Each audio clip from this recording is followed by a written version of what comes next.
Diversidade em Foco, a sociedade no centro da informação.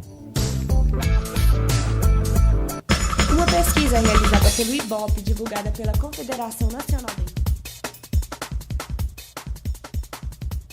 Boa noite! O tema do programa de hoje é a polêmica redução da maioridade penal. Enquanto algumas pessoas defendem a redução de 18 para 16 anos, outras não acreditam que essa seja a solução para resolver a criminalidade. Em países como a Inglaterra, com 12 anos, qualquer pessoa responde criminalmente por seus atos. E na Índia não tem idade. A pessoa é julgada pela sua índole. No Brasil, jovens respondem com medidas socioeducativas. Mas o que de fato são essas tais medidas? Te falo agora. Elas são 6. Advertência, obrigação de reparar os danos, prestação de serviços à comunidade, liberdade assistida, semiliberdade e, em casos mais extremos, até mesmo internação. Estamos com o professor e filósofo Milton Luiz Pereira, que é contra a redução da maioridade penal, para debater um pouco sobre esse tema. Boa noite, professor. Boa noite, alunos da Faculdade Araguaia. Mas antes, iremos esclarecer um pouco mais deste assunto aos nossos ouvintes na reportagem de Daiane Rodrigues, que mostra que a maioria dos brasileiros é sim a favor dessa redução. Uma pesquisa realizada pelo IBOP, divulgada pela Confederação Nacional da Indústria, aponta que 75% dos entrevistados são a favor da redução da maioridade penal, de 18 para 16 anos. Os outros 11% são parcialmente a favor e apenas 9% contra. Em Goiás, o tema divide opiniões. Para a fiscal do Meio Ambiente, Maria Souza Alves, a redução da maioridade penal pode ajudar a diminuir a violência. É muito bom, porque é uma forma deles estar sendo responsabilizados, pelos atos que eles praticam. Para o autônomo Anael Lopes Valadão, os jovens podem ser responsabilizados por seus atos. Eles falam criança, mas já estão corpo de homem, já mente de homem. Então eu acho que 16 anos é uma idade que tem que pagar pelos atos que comete. É uma tentativa que eles podem ficar com medo e 15 anos, 12 anos hoje eu acho que é criança, mas de 16 anos para cima tem homem de 16 que é maior do que eu. Já para o presidente da Comissão de Direitos Humanos da OAB em Goiás, Alexandre Prudente, a redução da maioridade penal não é a solução para o problema da criminalidade. Para ele, o atual sistema penitenciário não tem resolvido nada. A redução da maioridade penal não é mais nada do que uma demagogia de se falar que vai se resolver o problema transferindo os adolescentes de 16 a 18 anos do sistema protetivo do ECA, do Estatuto da Criança e Adolescente, para o sistema punitivo, que é o sistema penitenciário. Na prática, o que se propõe é isso. Mas eu faço uma pergunta. O nosso sistema penitenciário tem conseguido dar resultados nessa área de prevenção de segurança pública? Então seria, na verdade, tirar uma faixa de idade de pessoas de um sistema que não está funcionando porque não está sendo aplicado, para outro sistema também que não está funcionando porque a lei de execução penal também não é aplicada na sua inteireza. Os que combatem as mudanças na legislação para reduzir a maioridade penal acreditam que ela não teria resultados na diminuição da violência e só acentuaria a exclusão de parte da população. Daiane Rodrigues, para o Diversidade em Foco. Daiane Rodrigues para o Diversidade em Foco. Esse tema é bem polêmico, né? Milton, por que você é contra a redução da maioridade penal? O Estado brasileiro ele não demonstrou que tem condições mesmo de recuperar a condição da criminalidade e a condição da criminalidade no Brasil. O sistema carcerário nosso é um sistema falido. Não é um sistema que o sujeito sai de lá com condições mesmo de exercer na sociedade. Para mim, a questão da discussão da maioridade penal nada mais é do que um discurso de sociedade corrupta, né? Enquanto o Estado não investir adequadamente na educação, não tem condição o Estado simplesmente querer encarcerar sujeitos, né? Porque para o Estado é muito mais fácil prender a pessoa, fechar a pessoa num determinado recinto e simplesmente tratá-la como subsistência, isso para o Estado é cômodo. Eu sou contra exatamente porque o Estado não conseguiu até hoje fazer o investimento adequado na educação da forma como ele precisa fazer. Milton, mas o que você acha do atual sistema penal brasileiro, tanto para adultos quanto para os jovens infratores? Tá na cara, né? Às vezes a pessoa está lá dentro do sistema carcerário e de lá ele comanda os crimes. O Estado e a polícia estão demonstrando que ela não consegue, por exemplo, nem exercer controle de quem está preso. Então, de que forma eu posso defender que eu vá-se, por exemplo, aumentar mais ainda as pessoas lá dentro? Porque reduzir a maioridade penal, por exemplo, somente agora no Brasil, que a faixa etária de pessoas que têm essa idade entre 12 e 20 anos é uma população muito grande. Reduzir a maioridade penal significa que é quase duplicar a quantidade de pessoas fechadas em um determinado recinto. E isso não favorece nenhuma condição de recuperar o sujeito. Até porque, psicologicamente, a maturidade no ser humano só vai acontecer mesmo após os 28 anos, né? Como já dizia Platão, como já diz, por exemplo, psicólogos americanos que já fundamentam isso, né? Que o sujeito só chega na autonomia no período em que ele chega à condição de maturidade. E isso só vai acontecer 10 anos após o sujeito sair da adolescência. Então, por que eu vou fechar adolescente em determinado lugar? Mas também tem uma pesquisa que mostra que com 12 anos a pessoa já é capaz de saber o que é certo ou errado aqui no Brasil. Saber o que é certo ou errado não dá direito ao Estado fechá-lo em um sistema carcerário. Saber que é certo ou errado, uma criança de 8 anos também sabe. Nós vamos fechar uma pessoa de 8 anos? A gente reduz para 18, para 16, depois reduz para 14, depois reduz para 12, para 10, daqui um dia nós estamos prendendo pessoas de 5 anos e não resolvendo o problema. Então, enquanto o Estado não investir necessariamente na condição de educação, o que é obrigação do Estado, não faz sentido reduzir a maioridade penal. E se algum de nossos ouvintes quiserem expressar a sua opinião, pode entrar em contato conosco pelo telefone 3289-7289. Então, no próximo bloco, teremos a participação de nossos ouvintes. Até já!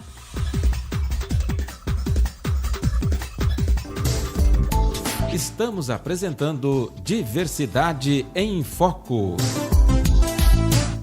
Enquanto isso, na Capela Sistina, 2 grandes pintores se alfinetam. 10 raivas e 20 ódios. Posso saber o motivo de tanto nervosismo, Da Vinci? Eu não consigo entender, Michelangelo. Entender o que, Da Vinci? Como eu, pintor da mais famosa e valiosa obra de arte, a Mona Lisa, não ganhei o prêmio de excelência em design. E daí, Da Vinci? Eu pintei a Capela Sistina de uma forma majestosa e também não ganhei? Quem ganhou foi a Casa Verde. As peças de lá são maravilhosas. Fiquei com inveja. Vamos lá no site deles para buscar inspiração? Visite estudiocasaverde.com.br e confira as peças do Prêmio de Excelência em Design. Descubra por que eles ficaram com inveja.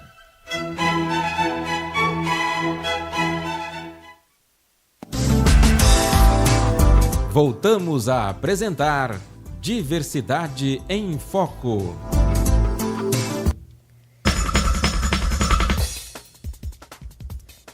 E já temos alguém na linha. Boa noite, Batista Pereira. O que você acha da redução da maioridade penal no Brasil? Eu sou totalmente a favor. Eu acho que o menor, se ele pode dirigir, se ele pode votar... Não, dirigir não, só votar, né?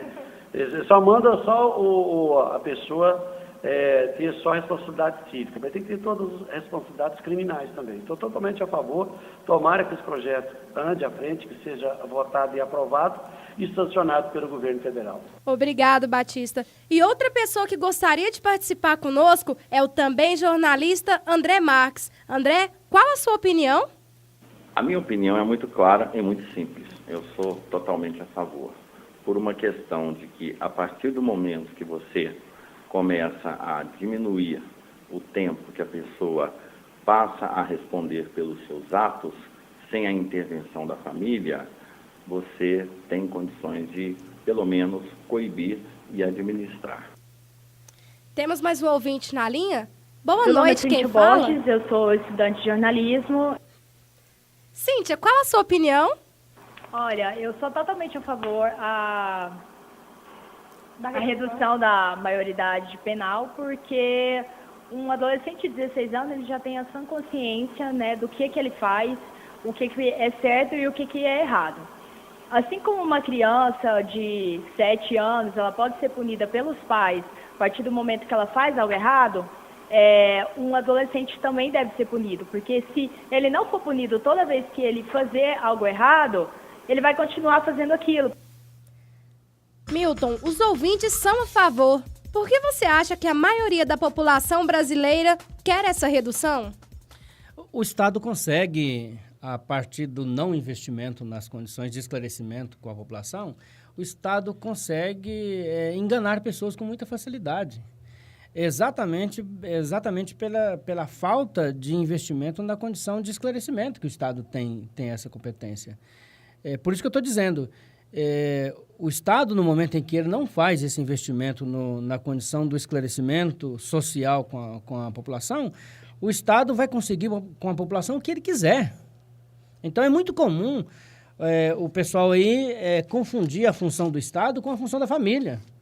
O fato de eu poder, por exemplo, reprimir meu filho numa atitude em casa, numa condição de consciência ali com ele, não justifica que eu vou estender essa condição de repressão ao Estado. Até porque o Estado ele tem muito mais força do que na condição de repressão do que uma condição da família. Então, na minha opinião, é extremamente burrice social a gente admitir redução da maioridade penal. A nossa repórter, Daiane Rodrigues, nos traz uma reportagem falando o que acontece com menores infratores e também sobre a participação da família na vida de cada uma das pessoas. A DEPAI, Delegacia de Apuração de Atos Infracionais, registra por mês 200 ocorrências relacionadas a jovens infratores. A maioria das infrações está ligada à lesão corporal, ameaça, furto, uso e tráfico de drogas. A agente de polícia de classe especial, Maria do Socorro de Araújo, explica como são feitas as atuações. Quando eles são conduzidos aqui para a DEPAI, normalmente numa situação de flagrante de ato infracional, é confeccionado ou um boletim de ocorrência circunstanciado para os atos infracionais sem violência ou grave ameaça à pessoa, e nos demais, com violência ou grave ameaça à pessoa, é feito um auto de apreensão em flagrante. A partir daí, depois de concluído esse auto, o menor é encaminhado ao Juizado da Infância e Juventude, onde ele vai sofrer as penalidades que o ECA prevê. Cerca de 70% desses jovens não frequentam as salas de aula, e este é o primeiro indício para um jovem se tornar infrator, conforme explica a psicóloga Júlia Cristina de Almeida. A falta dessa educação escolar influencia, sim, na possibilidade de um jovem infrator. Por quê? Primeiro que você tem ali a ocupação do tempo do jovem, né? É um jovem que está com o seu tempo ocioso, então ele vai procurar outras pessoas para se envolver. Esse é um ponto, vamos dizer, não técnico, né?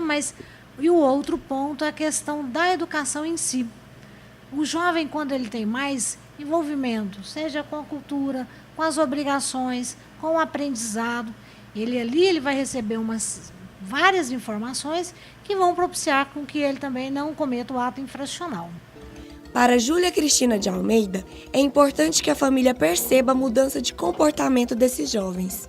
Perceber os indícios, estar atento ao comportamento do filho é mais importante, talvez, do que esperar que chegue a situação para depois remediar.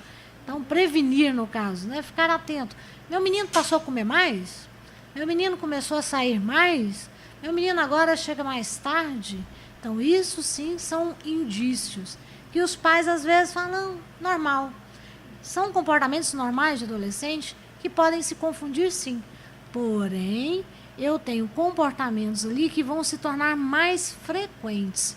E é essa frequência que os pais devem estar atentos. Os jovens infratores cumprem medidas socioeducativas em 2 unidades de Goiânia: Para o promotor de Justiça da Infância e Juventude de Goiás, Alexandre Mendes, este sistema está falido. O sistema socioeducativo, ele hoje, na forma como ele está montado no estado de Goiás, onde o Estatuto da Criança e do Adolescente não é observado em nenhum momento, ele está falido. Na verdade, o que nós temos percebido é que estão querendo transformar um sistema socioeducativo goiano em um sistema prisional. Estamos tentando, com o governo do estado, resolver isso através de acordos. 97% dos crimes são cometidos por adultos. Mas nós estamos culpando a criminalidade e a violência como se ela fosse e adviesse dos adolescentes. O que eu penso é que nós temos que tratar o adolescente nos termos do Estatuto. Assim que o Estatuto for todo cumprido e se mostrar falho, aí nós pensamos em redução da maioridade penal. Os jovens infratores cumprem medidas socioeducativas no Batalhão Anhanguera e no 7º Batalhão da Polícia Militar. Daiane Rodrigues, para o Diversidade em Foco.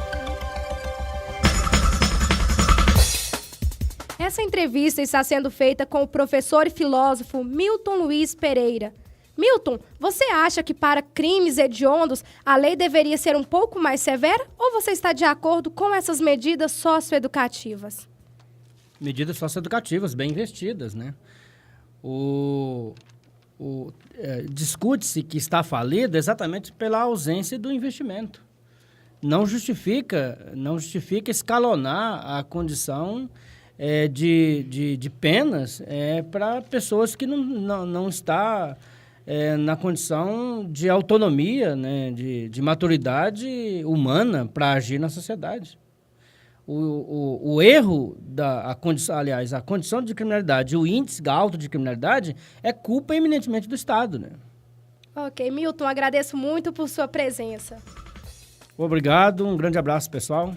Diversidade em Foco é um programa das alunas do 5º período de jornalismo da Faculdade Araguaia. A apresentação, Rândila de Paula, reportagens de Daiane Rodrigues, produção e edição, Aline Machado, Daiane Rodrigues e Rândila de Paula. Sonorização, Gabriel Newton, sob supervisão de Gildésio Bonfim. Agradecemos a todos os ouvintes, tenham uma ótima noite.